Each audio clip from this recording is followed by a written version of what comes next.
बिहार विधानसभा चुनाव में बीजेपी को बम्पर जीत मिली है। सबसे बड़ी पार्टी बनकर उभरी है बीजेपी। 89 सीटें बीजेपी ने हासिल की है और हर तरफ चर्चा हो रही है सबसे कम उम्र में विधायक बनने वाली मैथिली ठाकुर की। मैथिली ठाकुर महज 25 साल की उम्र में वो विधानसभा तक पहुंची है और हर तरफ वो चर्चा का विषय बनी हुई है। दरभंगा के अलीनगर सीट से वो चुनावी मैदान में उतरी और वहां की जनता का भरपूर प्यार मैथिली ठाकुर को मिला है।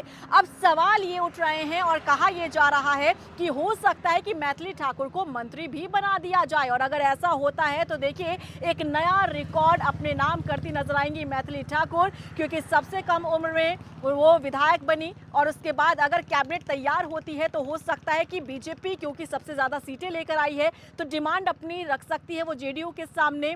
और ऐसे में माना जा रहा है कि अगर ऐसा होता है तो इस रेस में, मंत्री की रेस में मैथिली ठाकुर का नाम भी हो सकता है।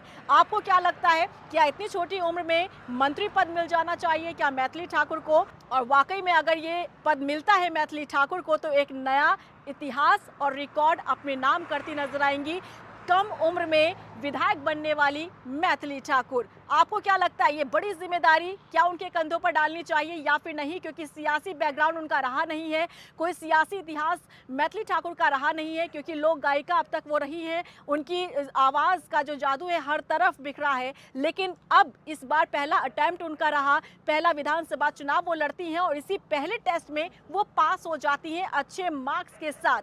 अब सवाल ये है कि क्या उन्हें कैबिनेट में जगह मिलती है या फिर नहीं? क्या मंत्री पद तक पहुंच पाती है मैथिली ठाकुर या फिर नहीं? और क्या ऐसा होना चाहिए? आपको क्या लगता है? कमेंट सेक्शन में जरूर बताइएगा।